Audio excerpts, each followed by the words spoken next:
হাদিসের শবে বরাত নামে কোনো শব্দ নাই। একদল এটাকে নিয়ে এত বেশি বাড়াবাড়ি করছে যে এটাকে একদম লাইলাতুল কদরের উপরে নিয়ে চলে যাচ্ছে।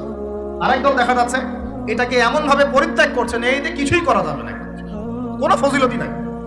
এখন আসলে মধ্যম পন্থা কি, মাঝখানে আমরা কি করবো তা জানা দরকার আছে কি নাই?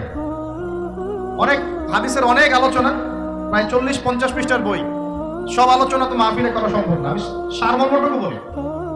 সারমর্ম কি? হাদিসের শবে বরাত নামে কোনো শব্দ নাই। এক নাম্বার কি নাই ভাই?